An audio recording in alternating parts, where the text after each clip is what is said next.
Hey, what's going on everyone? MBG here again, back with another video. Thank you so much for taking time out of your day to watch it. I really appreciate all the continued support you guys have been showing the channel here. We have more PlayStation news, rumors, and leaks to go over and discuss. So as always, before we dive into it, do me a big favor, be sure to hit the like button to help the video out and show it your support. And if you are new to the channel, make sure you hit the subscribe button as well.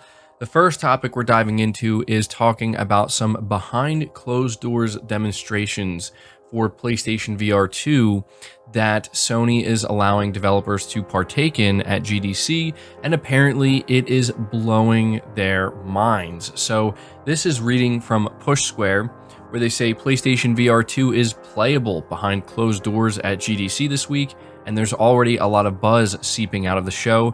Chet Falzek, a Valve veteran, shared the following on Twitter, quote, "Had one of those VR moments today playing in the new PSVR2 HMD, you know, where the world just feels different when you return. So good. Thank you, Shuhei Yoshida and Greg Rice, for the demo and chat," end quote. This post was later shared on the Reset Era forum, where one user mentioned that the comment sounded hyperbolic. "It's not hyperbolic," replied a Truant Pixel developer who's working on Runner, a motorcycle game for PSVR2.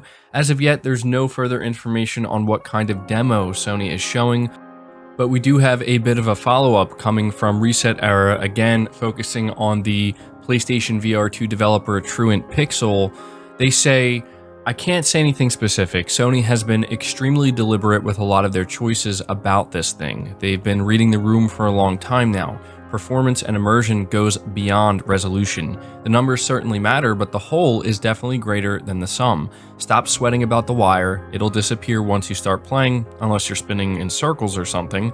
Haptics make a bigger impact than you realize. Think about the first time you experienced DualSense. Now consider it in the context of VR.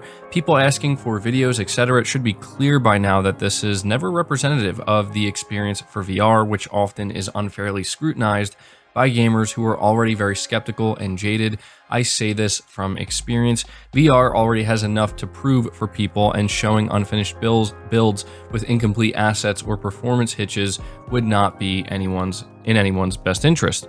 And so I wanted to highlight this as well because we have, again, a PSVR2 developer coming out here and just trying to explain that Sony has put a lot of thought into this headset to really nail it down and get it right. And they're kind of liking their first time experience with PSVR2 to something like experiencing the DualSense for the first time. And that is definitely tantalizing, certainly something that I think people will be interested in, especially PS5 users who have experienced DualSense. But he also emphasizes something that I do think speaks to me personally, which is you really cannot explain what VR is like. It's just something you have to experience firsthand. Any explanation or video of somebody enjoying VR just won't do it justice. And so that's why I am so excited for PSVR 2. It will be my first proper VR experience. With the first iteration of PlayStation VR, I was certainly hesitant because I was like, you know what, the technology is still in its infancy, and I think I'd feel better just waiting until they're able to bring out the second version, and it should be significantly better. And as of right now, based off of everything I'm hearing, developers' minds being blown. We have a developer out here kind of vouching for it. It sounds like it's going to be an awesome experience. So let me know down below if you plan to pick up PlayStation VR 2. But the next topic is something that is, I think, very important to go over and talk about, and we'll probably talk more about this during my podcast episode tomorrow, or we'll go a lot more in depth with it. But essentially, what you need to know is that Sony and Polyphony Digital have come out and responded to all the criticism and backlash that GT7 has been receiving. So this is reading from the PlayStation blog. "Dear Gran Turismo community, thank you for your continued support and feedback on GT7. Your voices have not gone unheard. I would like to apologize for the frustration and confusion caused last week with our patch updates, which resulted in not only a server outage, but also adjustments to the in-game economy, which were made without a clear explanation to our community.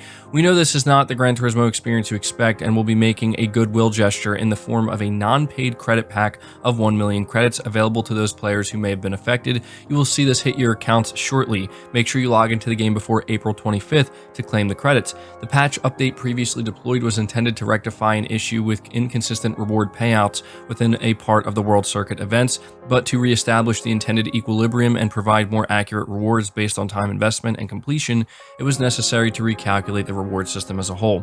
To improve the player experience, we will be rolling out a considerable patch at the beginning of April. The number of events will be increased, and we will reestablish the reward system with greater balance throughout the game to benefit all players. Updates which will come into effect at the beginning of April include an increase in rewards in the events in the latter half of the World Circuits by approximately 100% on average, addition of high rewards for clearing the circuit experience in all gold/all bronze results, increase of rewards in online races, includes a total of 8 new 1-hour endurance race events to missions. These will also have higher reward settings, increase to the upper limit of non-paid credits in player wallets from 20 million credits to 100 million credits, increase the quantity of used and legend cars on offer at any given time. Beyond this, there will be a few additional patches deployed between now and the end of April, which will add new cars and course layouts to make some other fixes. Finally, we also want to take the opportunity to lay out some of the near-term updates we are working on, increase the payout value of limited time rewards as we develop as a live service, further World Circuit event additions, addition of endurance races to missions including 24-hour races, addition of online time trials, and awarding of rewards according to the player's difference with the top ranked time,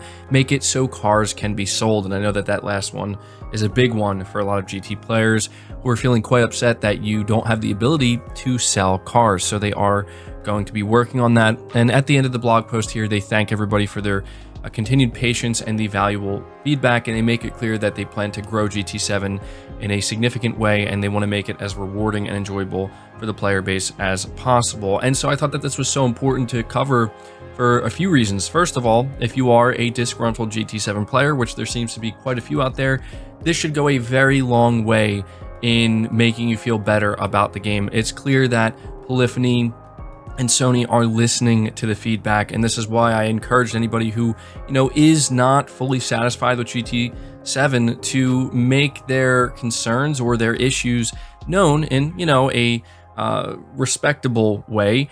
And this is why we do that, right? This is why we have to keep Sony on their toes, keep the development teams on their toes, and make it known that, hey, you guys are messing up here. You got to get it together. You got to fix it. And now I think pretty much all GT players can, at the very least, even if you're, still somebody who maybe isn't happy about the game being online only or, requiring an internet connection, at the very least, you can feel good knowing that they are responding to the feedback and they are planning to course correct. And I know that some people are going to say, look, we're being too easy on Sony and Polyphony Digital. We're giving them too much of a pass. We shouldn't be happy about this. We shouldn't be celebrating it. And I understand that, because some people feel that this should have never been a problem in the first place. And I do wholeheartedly agree with that. But it's water under the bridge at this point. It was a mistake that Polyphony Digital made and that Sony made. And it was, up to us, the player base, to voice our concerns, give them our feedback. And we had to hope that they were going to respond. And so I don't think there's anything wrong with being happy about the fact that Sony is listening, Polyphony Digital is listening, and this is how it should be. There has to be an open dialogue between, the development teams, the platform holder, and the community. And so that's exactly how I'm viewing this. And so hopefully this will be the last time we see something like this.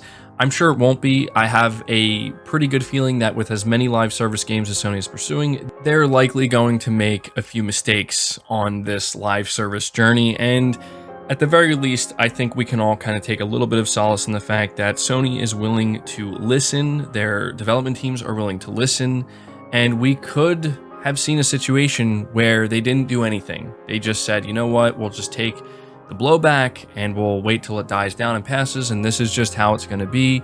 Luckily, they didn't do that. So there you go. If you are a GT7 player, please let me know in the comments below what you think about the significant updates that Polyphony is making to the game.